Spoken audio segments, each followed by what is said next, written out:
watching people shaving their face and you wonder, is there any side effect? And you get a thought of getting your face shaved, and then you thought, okay, there would be a side effect. What pity, my skin react to it. And there are so many questions pop in your mind while you get the thought of shaving your face. So I am going to answer all those questions and many more information about the face shaving because I have the experience of more than 7 years. So keep watching this video. Hi beautiful, welcome back to my channel. My name is Monika. मेरे channel पे आपका बहुत बहुत स्वागत है। और आज की जो ये वीडियो है बहुत इंफॉर्मेटिव, बहुत यूजफुल होने वाली है, स्पेशली उन लोगों के लिए जो चाहते हैं कि फेस शेव ट्राई करें बट डर लगता है ये सोच के कि क्या होगा, कोई साइड इफेक्ट तो नहीं हो जाएगा, मेरी स्किन रिएक्ट तो नहीं कर जाएगी। तो मैं आज बहुत बहुत सारी इंफॉर्मेशन देने वाली हूँ इस चीज़ को लेके। और I promise this is such a apt information. और क्यों? क्योंकि मुझे 7 ईयर्स से ज़्यादा एक्सपीरियंस है, तो मैंने बहुत सारी चीज़ें ट्राई कर ली है। और मैं ये शेयर करने वाली हूँ कि क्या मेरी जर्नी रही थी, कैसे क्या मेरे दिमाग में आया था, मैंने क्यों अपना फेस शेव किया था, कैसे किया था और कैसा एक्सपीरियंस रहा था और आज तक कैसा चल रहा है। तो आज की वीडियो में बहुत सारी बातें होने वाली है about face shaving, their side effects, their good things, their bad things. So keep watching, let's start this video. So first let's discuss about our facial hair. हमारे फेस पे दो तरीके के हेयर होते हैं, thin and thick. Thin hair जैसे हमारे forehead पे है, on our cheeks, on our chin, and thick hair जैसे साइड लॉक्स पे है, अपर लिप्स पे है, अंडर द चिन है। तो हम लोगों को जैसे हम लोग बड़े होते हैं हम इनसिक्योर होना स्टार्ट कर देते हैं या फिर डिसलाइक करना स्टार्ट कर देते हैं अपने फेशियल हेयर को। और फिर हम लोग सोचते हैं कि हाँ, इससे कैसे छुटकारा पाया जाए। क्यों? क्योंकि स्पेशली अगर आपका स्किन टोन डिफरेंट है आपके फेशियल हेयर से तो आपको बहुत प्रॉब्लम होती है और ऑब्वियस है वो चीज़। तो हम लोग क्या करते हैं, थ्रेडिंग करते हैं, हम लोग वैक्सिंग करते हैं, ब्लीच करते हैं, and there are so many other options available in this market of facial hair removal. लेकिन आई विल से सबसे बेस्ट होता है फेस शेव करना। Yes, how? Let's find out. तो first I am going to share about my journey of face shaving. कैसे start हुआ, क्या आया दिमाग में, कैसे, ताकि आप लोग एक कॉन्फिडेंट डेवलप कर सको। और साइड बाय साइड मैं आपके वो सारे क्वेश्चंस के आंसर दूंगी जो अभी आपके दिमाग में चल रहे हैं। तो क्या था कि कोविड का टाइम था, लॉकडाउन चल गया था, सब कुछ बंद हो गया था, कोई ब्यूटी सर्विसेज नहीं थी और सब ने सेल्फ इंडिपेंडेंट होने का सोचा था in every way, in self care, in every way. तो हम लोग कहीं नहीं जा पा रहे थे। सिमिलरली मेरे साथ भी ये सिचुएशन थी और मैं ब्लीच में बिल्कुल बिलीव नहीं करती थी क्योंकि ब्लीच मुझे कभी सूट ही नहीं करी। कभी रेडनेस हो जाती थी, कभी मेरी बहुत ज़्यादा ड्राई स्किन हो जाती थी। और ब्लीच के बाद भी तो फेशियल हेयर नज़र आते हैं, स्पेशली मेकअप में तो सबसे ज़्यादा नज़र आते हैं क्योंकि वो हल्के हल्के से उठ जाते हैं ब्लीच होने के बाद। तो अब मेरे साथ ये था कि करा क्या जाए। और ब्लीच बहुत रिस्की होती है घर में करना, खुद से करना। थोड़ा सा भी वो केमिकल्स तो होते हैं स्किन पे, कैसे अच्छे हो सकते हैं। अगर बाई चांस थोड़ा सा भी एक्टिविटी ज़्यादा हो गया और मेरी स्किन पर रिएक्शन हो गया तो मैं हमेशा डरती थी ब्लीच से। तो फिर मैंने सोचा कि चलो, उस टाइम पे वीडियोस भी बहुत ज़्यादा आ रही थी कि हर कोई अपना फेस शेव कर रहा था। और तब मैंने देखा कि ठीक है, लोग यूज़ कर रहे हैं, बट मेरे जो इशू था वो अपर लिप्स का था। तो मैंने सोचा चलो यार ऑर्डर करके देखते हैं और एटलीस्ट अपर लिप्स तो कर ही लेंगे। तो मैंने वो क्रिंकेट वाला, जो मैं अभी आपको इसके बाद ही शेयर करूँगी कितने टाइप्स के होते हैं, कैसे करना चाहिए, कैसे नहीं करना चाहिए। अभी हम स्टिक करते हैं मेरी जर्नी पे। तो मैंने वो क्रिंकेट वाला एक फेस रेजर ऑर्डर करा और उससे मैंने अपने अपर लिप्स करने स्टार्ट कर दिया और थोड़ा थोड़ा सा क्लीन कर दी थी अपनी आईब्रोज को। तो ऐसा चलता रहा 1 महीने तक। और फिर मैंने देखा कि यार सब अपना पूरा फेस भी कर रहे हैं शेव, और लेकिन बहुत डर लगता था कि कोई रिएक्शन हो गया क्योंकि मेरी स्किन बहुत सेंसिटिव है, बहुत ड्राई है। और ऐसे मैंने बहुत सारे स्किन केयर प्रोडक्ट्स ट्राई करे हैं जिनका रिएक्शन बहुत ज़्यादा बेकार होता था मेरे फेस पे। तो इस वजह से मैं बहुत डरती थी कोई नई चीज़ ट्राई करते हुए। तो इसको मैं वो बहुत टाइम तक सोचती रही नहीं यार, करके देखना चाहिए, सब कर रहे हैं, ट्राई करूँ नहीं करूँ, ये डर लगा रहा। फिर एक दिन मैंने सोचा कि नहीं, कहीं जाना तो है नहीं, ट्राई करके देखते हैं, कुछ हो भी गया तो कौन सा कहीं बाहर जाना है हमने, लॉकडाउन तो चल ही रहा है, घर में ही रहना है। तो मैंने क्या करा, मैंने अपने साइड लॉक थोड़े से शेव करे और फिर मैंने वेट करा। जब मैंने उसको शेव करा तो कोई रेडनेस नहीं थी, कोई रिएक्शन नहीं हुआ, कुछ नहीं था, बस ये था कि हेयर हट गए हैं साइड के और बड़ा अजीब लग रहा था। लेकिन मुझे था कि यार थोड़ा सा पैच ही ट्राई कर सकती हूँ, अभी तो मैं इससे ज़्यादा कुछ नहीं करूँगी। तो बड़ा ही अपने मन को कंट्रोल करा, वरना जितना वो क्लीन लग रहा था ना मेरा फेस, मेरा मन कर रहा था सारे क्लीन कर दूँ। लेकिन मैंने कहा नहीं नहीं नहीं, छोटा सा पैच ट्राई करेंगे। तो छोटा सा पैच ट्राई करने के 2 दिन के बाद ना वहाँ पे ब्लैक ब्लैक डॉट्स आने स्टार्ट हो गए और मुझे ये लगा कि यार मेरे तो थिक हेयर आ रहे हैं। और मैंने कहा यार ये गलती कर ली मैंने, और देखो कितने थिक हेयर आ रहे हैं। नहीं, मेरे मन में ये डर लगा रहा। उसके 2 दिन के बाद देखा कि वो हेयर नॉर्मल हो गए। क्या होता है कि जब हमारे हेयर ग्रो हो रहे होते हैं, चाहे हमारे हैंड्स के हो या लेग्स के हो, स्पेशली अगर वो हेयर थिक होते हैं, तो जितने ज़्यादा वो थिक हेयर होते हैं उनकी ग्रोथ उतनी ही हार्ड आती है। वो ज़्यादा ग्रोथ नहीं होती, लेकिन हमारी बिल्कुल क्लीन फेस पे, जैसे कि हैंड्स पे जब वो डॉट्स आने स्टार्ट होते हैं, वो बहुत हार्ड बाल होते हैं, बहुत कोर्स होते हैं। तो जिसको टच करते हुए ऐसा लगता है कि यार लगता है बहुत थिक हेयर आ गए, लेकिन वो कुछ टाइम बाद ऐसे नॉर्मल हो जाते हैं। तो ऐसे मेरे फेस के हेयर हो गए, तो मुझे कॉन्फिडेंस फील हुआ क्योंकि कोई रिएक्शन नहीं, कोई रेडनेस नहीं, कुछ कट नहीं लगा, कुछ भी नहीं हुआ, and I was so happy. तो नेक्स्ट टाइम मैंने और हिम्मत करी और मैंने अपने पूरे साइड लॉक्स शेव कर लिए and I was like okay let's see क्या होता है। तो स्टार्टिंग में फर्स्ट मेरा एक्सपीरियंस ऐसे रहा था कि मैं बहुत डर, क्योंकि पहली बार कोई चीज़ ट्राई करते हैं ना, तो हम लोग मन में ही सोच लेते हैं कि हाँ कुछ ना कुछ गलत होगा गलत होगा। तो हम अच्छे से ज़्यादा ना बुरे के इंतज़ार में रहते हैं कि अब कुछ गलत होगा, अब कुछ गलत होगा। क्यों? क्योंकि हमने उस डर के साथ करा है उसको। लेकिन ऐसा कुछ गलत हुआ नहीं and I was so happy to find this solution. क्यों? For me and I believe threading से, वैक्सिंग से, ब्लीच से, हर एक चीज़ से सेफेस्ट और आपके स्किन फ्रेंडली ऑप्शन होता है आपका फेस शेव करना। और मैं अपने ये पिछले 7 साल के एक्सपीरियंस से कह रही हूँ, बिलीव मी बहुत सेफ होता है। तो विद टाइम मैंने ये सोचा, मेरी बहुत सारी गलतियां भी हुई हैं जो कि मैं साइड बाय साइड शेयर करूंगी ताकि आप लोग वो गलती ना करो, और एक बेस्ट सबसे फाइनल सॉल्यूशन फाइंड करा है जो कि आपको बहुत हेल्प करेगा आपके फेस राइटली शेव करने में। तो ऐसे मैंने कभी मुड़ के नहीं देखा और ये चीज़ मेरे साथ हमेशा के लिए रह गई और मुझे ये बहुत अच्छी लगती है। अभी तक मैं अपनी आईब्रोज भी कर रही थी, अब आईब्रोज मैं बाहर करवाती हूँ, अदरवाइज मैं एक्स्ट्रा उसी से निकाला करती थी। अब आंसर करते हैं आपके क्वेश्चंस इस चीज़ से रिलेटेड, और लास्ट में मैं शेयर करूँगी राइट वे, क्या गलती आप लोगों को अवॉइड करनी चाहिए और क्या बेस्ट तरीका है आपको अपना फेस शेव करने का। क्वेश्चन की क्या वापस से और लाइक हैवी हेयर आते हैं, ज़्यादा ग्रोथ होती है? नो, मैं हूँ यहाँ पे, मेरा इंस्टाग्राम हैंडल है मोनिका एंड खारी के नाम से।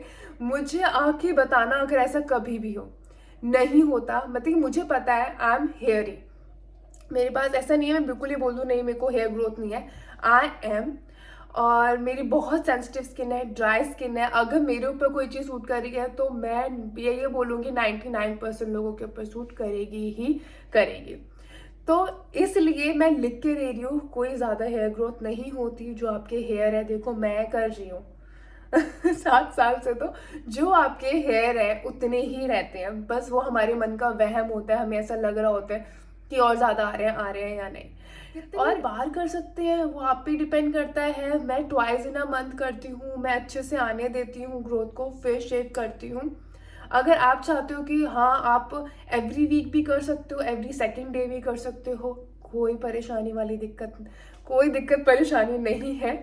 और I am so excited to tell you all कि सच में मैं और किस तरीके से कन्विंस करूं, बिकॉज इसके अंदर मेरा कोई कमीशन नहीं है, ना मेरे कोई फ़ायदा हो रहा है।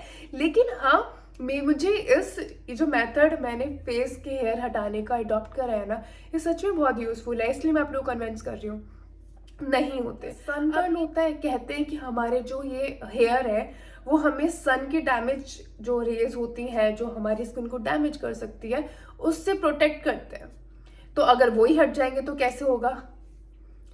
हमारी देखो चीक्स पे तो हेयर है नहीं, बहुत थिन वाले हेयर है, तो हमारी सबसे पहले अगर स्किन हमारी डैमेज होती है तो चीक्स की होती है, ठीक है। और साइड में ये देखो कि एक तो सनस्क्रीन डेली लगाओ, और मेरे साथ अभी तक ऐसा कोई एक्सपीरियंस नहीं हुआ है और ना मैंने आज तक कभी किसी से सुना है।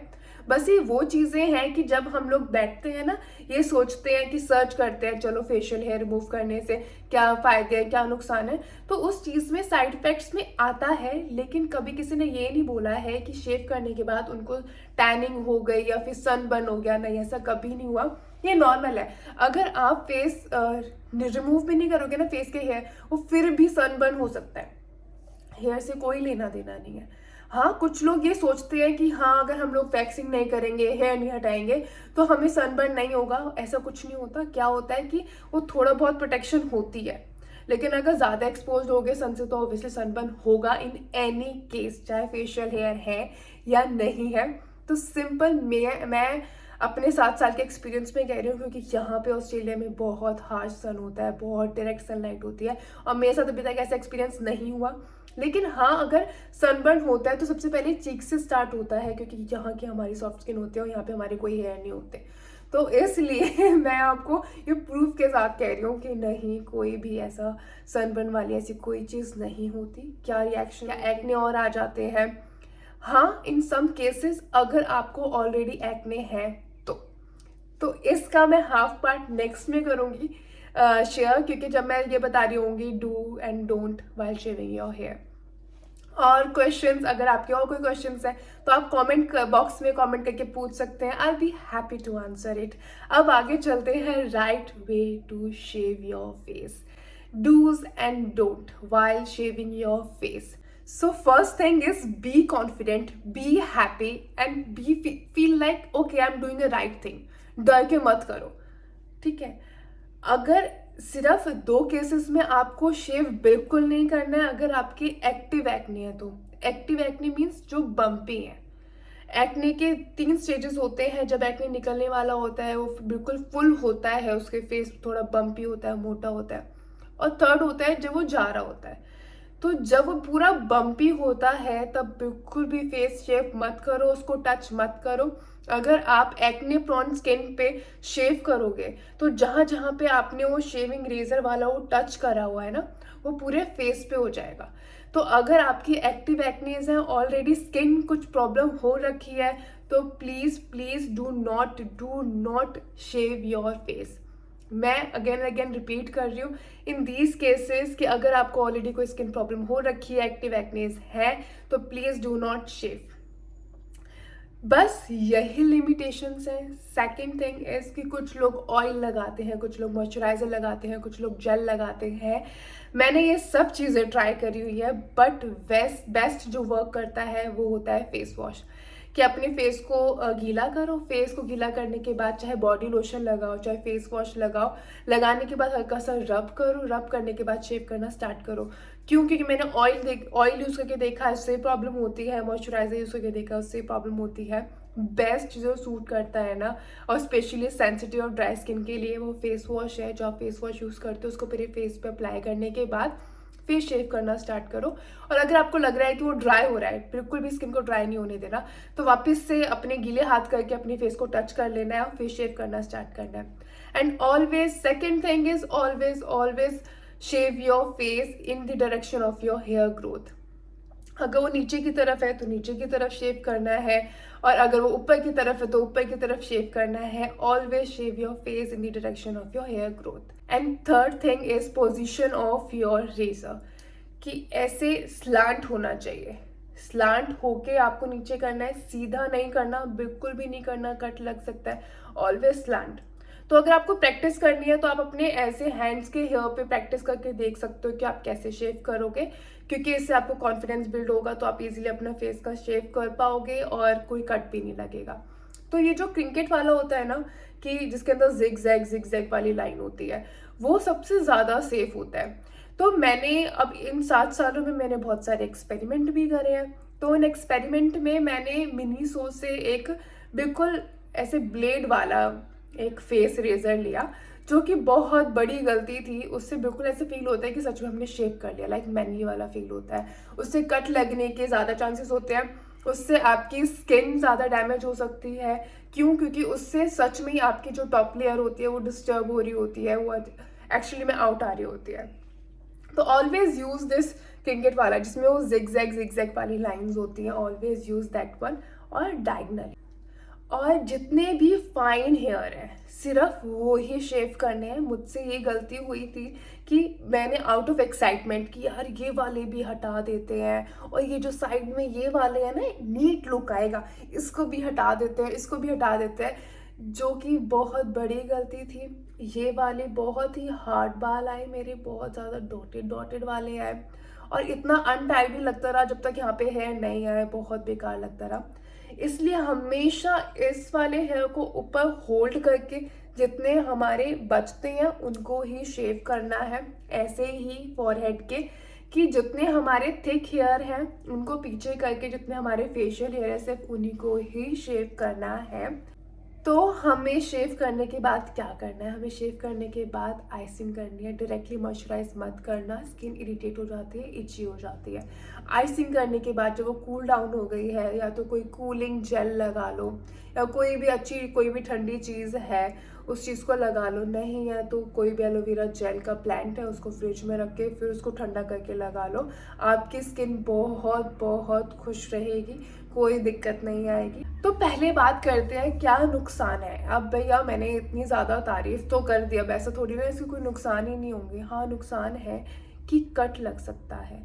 अगर आपकी एक्ने प्रोन स्किन है और ऑलरेडी कोई एक्टिव एक्ने है तो वो एक्ने ज़्यादा स्प्रेड हो सकते हैं।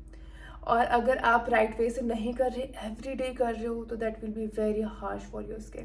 Please wait at least 2 to 3 days। अगर बहुत ज़्यादा हेयर ग्रोथ है फिर भी 3 to 4 days तो पक्का रुकिए और वेट करिए, आने दीजिए, फिर उसके बाद शेव कीजिए।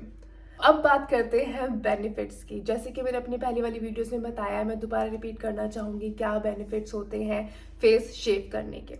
आपकी क्लियर स्किन होती है, फेशियल हेयर हटते हैं, एक स्मूथनेस आती है, और जब आप उसको हेयर को निकाल रहे होते हो तो आपकी जो रफनेस होती है, जो ड्राई पैचेस होते हैं आप वो भी निकलते हैं, आपकी डेड स्किन भी निकलती है, जिससे आपको एक क्लियर स्किन मिलती है। मेकअप एप्लीकेशन में बहुत हेल्प होती है। और अगर आप कोई स्किन प्रोडक्ट लगा रहे हो वो अच्छे से अब्जॉर्ब होता है आपकी स्किन में। क्यों? क्योंकि वो जो हेयर बीच में इंटरप्ट कर रहे होते हैं वो नहीं होते, वो डायरेक्टली स्किन में बहुत अच्छे से जाता है, मसाज करने में बहुत हेल्प होती है। टेक्सचर इम्प्रूव होता है, जैसे कि अभी अनइवन स्किन लग रही है because of the facial hair, कि यहाँ पे डार्क लग रही है, यहाँ से लाइट लग रही है। जब आपके फेशियल हेयर हट जाते हैं तो इवन स्किन टोन लगती है। तो मुझे इसके बहुत सारे फायदे लगते हैं। जब आप लोग करोगे तो मुझे बताना कि आपका कैसा रहा experience. Other benefits of using it, cake तो ये पेनलेस होता है, इनएक्सपेंसिव होता है, अच्छे से मेंटेन किया जा सकता है। अगर आप इसको डिस्पोज कर रहे हो, फ्रिक्वेंटली डिस्पोज कर रहे हो, फिर भी इनएक्सपेंसिव है। अगर आप अपने फेशियल हेयर रिमूव करवा रहे थे हो या फिर करवा रहे थे थ्रेडिंग से, वैक्सिंग से, तो ये उससे ज़्यादा सेफ तरीका है और उससे ज़्यादा बेनिफिशियल है। क्योंकि फेशियल जब ये हेयर पुल कर रहे होते हैं तो बहुत पेनफुल होता है, ये पेनलेस है और चांसेस होते हैं एक्ने होने के, क्योंकि जब मैं थ्रेडिंग करवाया करती थी मुझे भी एक्ने बहुत ईजीली हो जाते थे। तो आपको कौन सा फेस रेजर लेना चाहिए? ऑलवेज जिगजैग वाला, क्रिंकेट वाला, सर्चेड क्रिंकेट वाला, वो ब्लेड वाला बिल्कुल मत लेना, that's not good for your skin. And always always और अच्छी क्वालिटी वाला लो, क्योंकि अगर गंदी क्वालिटी वाला होता है वो लोहे का बना होता है, उसमें जर लग जाता है, वो बहुत जल्दी फेंकना पड़ जाता है। And always always dispose it at least 3 to 4 times कर लो, फिर उसके बाद उसको चेंज कर लो, दूसरा ले लो। करने के बाद क्लीन करके ज़रूर रखो, क्योंकि डेड स्किन उसमें इकट्ठी हो जाती है। टिश्यू से क्लीन करके अच्छे से वाइप करके फिर रखना, क्योंकि कई बार लोग यही गलती कर रहे होते हैं कि गंदा यूज़ कर रहे होते हैं, किसी और का फेस पे यूज़ किया हुआ कर रहे होते हैं, कि सोच के कि चलो आज ट्राई करके देखते हैं फिर मैं भी ऑर्डर कर लूँगी। तो ये सब गलतियाँ मत करना, फ्रेश लेना, शेव करना। मैं कह रही हूँ, मैं जिम्मेदारी ले रही हूँ। आके मुझे कमेंट करके ज़रूर बताना, लेकिन एक शर्त के साथ, 5 लोगों को और जोड़ना मेरे इस चैनल के साथ, अगर सच में ही ये फेस शेव वाली चीज़ आपके लिए सक्सेसफुल रहती है और मेरी कही हुई बातें सही निकलती हैं तो। So that is it. मुझे ऐसा लगता है I have given enough information about face shaving. अगर आपके दिमाग में अभी भी कोई क्वेश्चन रहता है, अभी भी कोई डर है, अभी भी कोई ऐसी चीज़ है जो पूछना चाहते हो, तो मुझे कमेंट सेक्शन में कमेंट करके पूछ सकते हो। मैं ज़रूर रिप्लाई करूँगी। और अगर आप चाहते हो कि हाँ, आपकी कोई सिस्टर है या फिर कोई और है, फ्रेंड है, जिसको सेम ये डाउट्स है अबाउट फेस शेविंग, तो उनके साथ ये वीडियो शेयर करना बिल्कुल मत भूलिएगा। आई होप आपको ये वीडियो हेल्पफुल लगी हो। अगर हेल्पफुल लगी है तो प्लीज़ चैनल को सब्सक्राइब करना, वीडियो को लाइक और शेयर करना बिल्कुल मत भूलिएगा। Thank you so much for watching this video. फिर मिलते हैं। Bye bye.